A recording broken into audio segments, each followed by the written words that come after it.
Marie-Christine Vergiat, Nora Berra, Jean Roita, Françoise Grossetête, Alphonse François. oui, je m'appelle Gaston Franco, Jean-Marie Le Pen, Jean-Luc Benamias. Bonjour, Malika Benarabatou. Alors Karim Zeribi, Michel Dantin, je m'appelle Sylvie Guillaume, Dominique Blasteau. Écoutez, disons que la jeune génération, elle est née avec l'Europe. Je dirais qu'elle s'intéresse à l'Europe parce que c'est son avenir. Aujourd'hui, c'est un peu le défaut de chez nous, les Français, c'est que d'abord, nous ne parlons peu d'autres langues que la nôtre. Aujourd'hui, on voit que les nouvelles générations ont compris qu'il fallait au moins parler l'anglais. Et pour eux, d'office, ils pensent Europe, ils pensent France, mais ils pensent Europe dans leurs études, dans le choix certaines fois de leur cursus. Et puis aussi, il y en a qui n'hésitent pas à partir à l'étranger pour faire des stages, des formations, sachant qu'un jour ou l'autre, ils pourraient partir à l'étranger pour travailler. C'est un monde entier qui bouge. Donc l'Europe, par son histoire, par sa force actuelle, doit se projeter dans ce monde qui bouge. Elle ne peut pas rester sur des présupposés ou sur un précaré actuel exclusivement dans une fonction défensive. Elle doit passer à l'offensive. Elle ne doit pas être naïve dans ses relations avec les autres continents, avec les autres blocs ou les autres puissances. Je pense évidemment singulièrement à la question économique et industrielle, où elle a peut-être un peu trop, elle s'est peut-être un peu trop dégagée de cette puissance industrielle qui faisait sa force et sur laquelle elle s'est beaucoup appuyée, qui a été un peu sous-traitée dans ces dernières dizaines d'années. Donc je crois que l'Europe se rend compte aussi qu'elle doit être équilibrée pour ses citoyens, qu'elle doit être facteur de croissance, qu'elle doit être facteur de résolution des problèmes majeurs de nos concitoyens, et que donc elle doit se projeter dans ce monde qui bouge. Je pense que aujourd'hui, dans une période de difficultés économiques, chacun de nos pays est guetté par un mal naturel qui est le repli sur soi. De la même manière que lorsqu'un individu est en difficulté, il a plutôt généralement tendance à se refermer qu'à s'ouvrir vers les autres, nos peuples sont aujourd'hui dans la difficulté, tentés par le même repli sur eux-mêmes. Or, il me semble que c'est justement dans cette période de difficulté qu'il nous faut avancer et construire ensemble de nouvelles étapes. J'observe que dans l'histoire, c'est toujours dans des moments de difficulté que sont nées les plus belles choses. Donc, ce constat me permet de ne pas désespérer sur ce qui peut se passer dans les mois et les semaines qui viennent en matière de construction européenne. Je n'ai jamais fait de l'idolâtrie vis-à-vis de l'Union européenne, mais je pense aujourd'hui, au contact des autres peuples, au contact des autres députés, que nous pouvons, sur un certain nombre de choses, en travaillant plus ensemble, faire prospérer l'économie et finalement le confort et le bien-être de chacun des 500 millions d'Européens. j'ai toujours été profondément européen par ma conscience politique avant d'être élu député de cette assemblée éminente, parce que j'ai toujours pensé que notre avenir, notre destin commun sur ce continent passait par une Europe forte, solide, harmonisée, solidaire, une Europe des peuples qui doit prendre en considération les attentes des citoyens européens tout en ayant pour objectif de tendre vers une prospérité et un développement qui permettent à ce continent d'être compétitif dans le cadre de la mondialisation. Donc j'ai toujours défendu l'idée d'une Europe plus forte, plus harmonisée, sans pour autant déposséder les États-nations de prérogatives et éloigner sur le plan démocratique le pouvoir des citoyens avec, je dirais, les élus qui peuvent agir sur leur vie quotidienne. Qu'est-ce que je peux évoquer ? Moi j'ai envie de dire que nous aurions une grande responsabilité de ne pas refonder l'Europe sur des bases plus solidaires. Une Union européenne qui n'aurait pour but que d'avoir une économie équilibrée serait quelque chose de terrible. Ça ne peut pas être, il faut bien qu'on remette l'économie comme un instrument qui nous permette une vie décente et agréable. Sinon ça n'aurait pas de sens.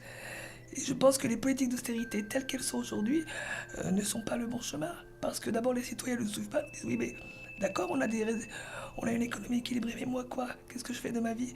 Je n'ai pas les moyens d'avoir une vie décente, je n'ai pas de travail, je n'ai pas de logement parfois, c'est un problème aussi de logement, je n'ai pas...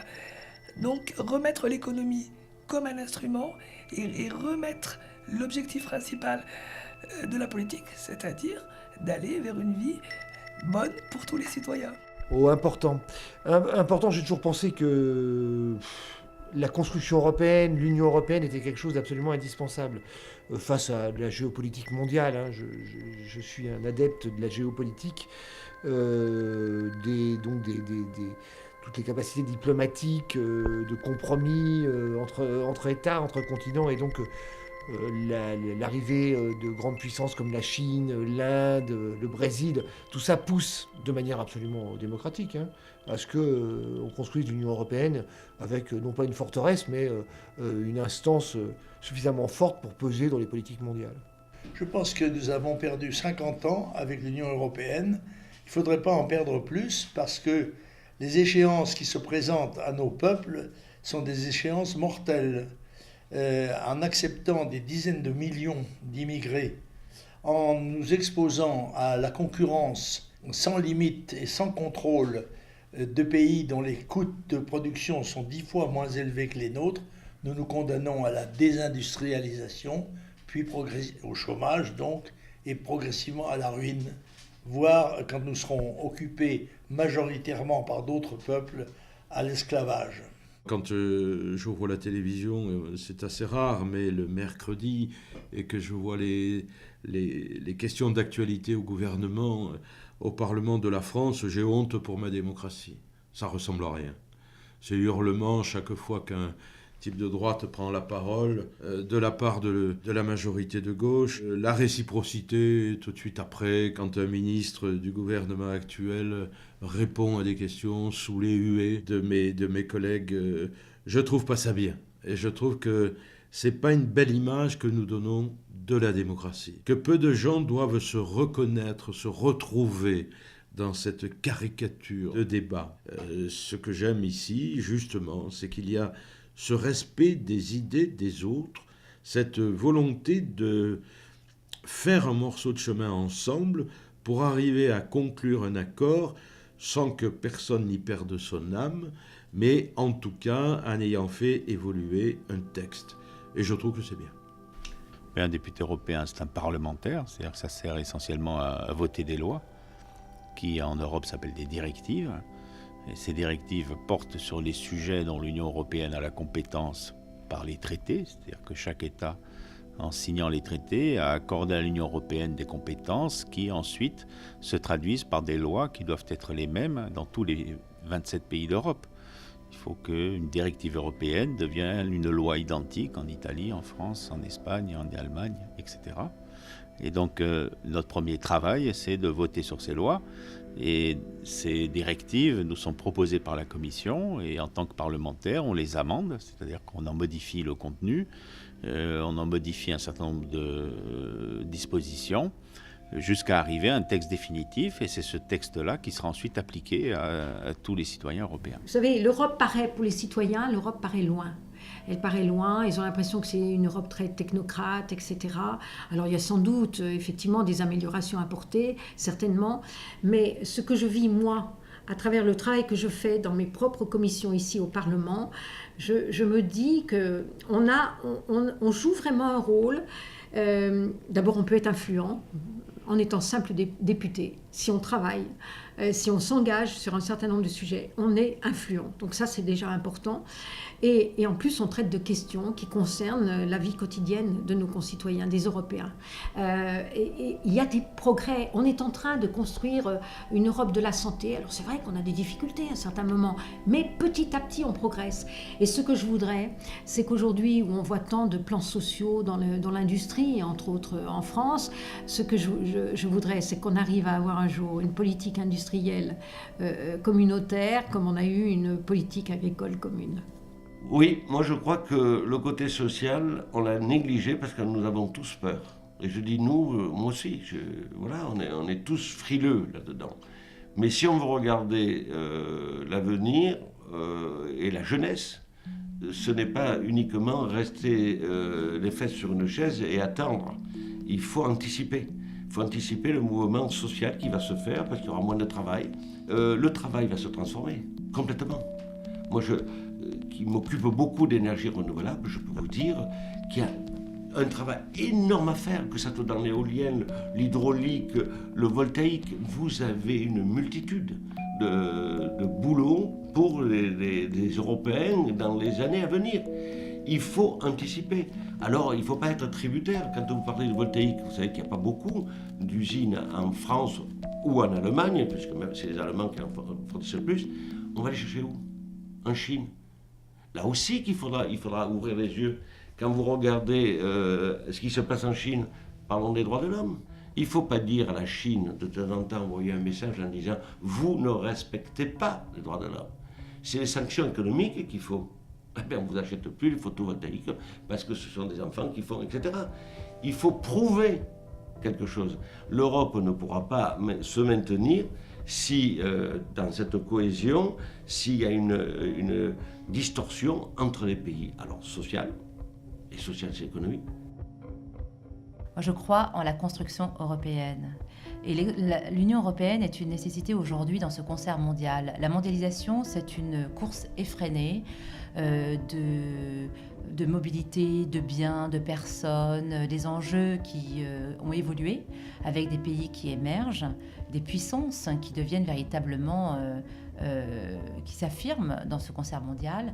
Et aujourd'hui, il serait vraiment suicidaire pour un État membre de vouloir en sortir, parce qu'on voit bien qu'on est beaucoup plus fort à plusieurs que seul. Et c'est tout l'enjeu justement qui a concerné la Grèce il y a 2 ans. Le sauvetage de la Grèce était une nécessité parce que sinon l'État grec n'aurait pas pu résister ou survivre dans cette compétition mondiale et difficile. Donc non, pour moi, l'Europe est plutôt une Europe qui protège. Encore faut-il aller encore plus de l'avant. On n'est pas encore au bout de la construction européenne. Il y a encore énormément de choses à faire.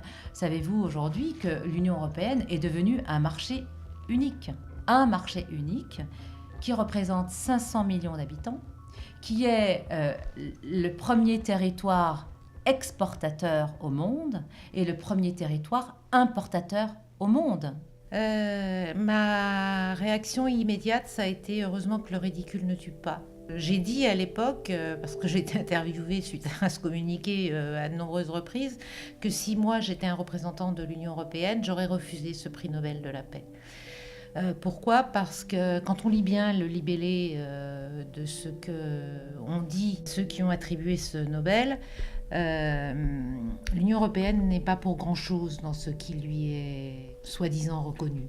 L'Union européenne n'est pour rien dans la paix au lendemain de la Deuxième Guerre mondiale. Elle n'était pas encore créée. Même postérieurement à sa création, si on regarde ce qui s'est passé, y compris sur le sol de l'Union européenne, on a quelques interrogations. Qu'a fait l'Union européenne pour empêcher le conflit dans l'ex-Yougoslavie ? Je dirais que ses membres ont plutôt même attisé les flammes, puisque certains soutenaient les uns et d'autres soutenaient les autres. Nous étions encore au moment de la création de l'Union européenne, des communautés européennes, comme on disait à l'époque, en pleine période coloniale. Qu'a fait l'Union européenne par rapport à la colonisation ? À l'époque, nous avions 3 pays qui sont aujourd'hui membres de l'Union européenne qui étaient sous des régimes de dictature. La Grèce, l'Espagne, le Portugal.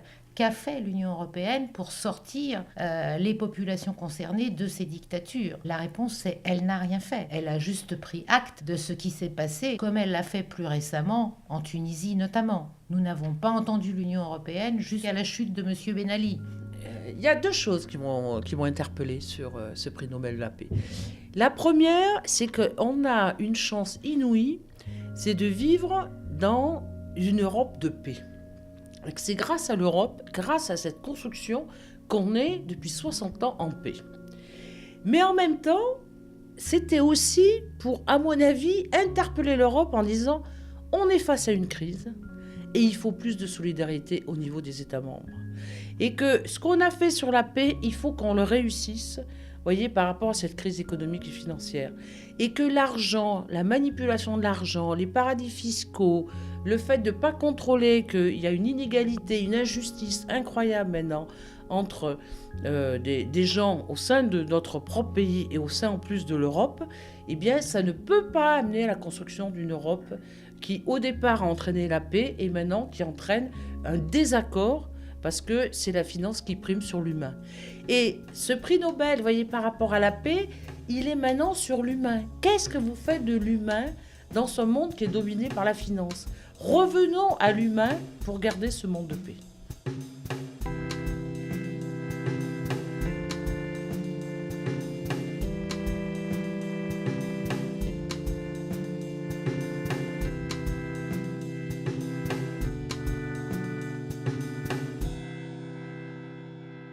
Hans Lucas ?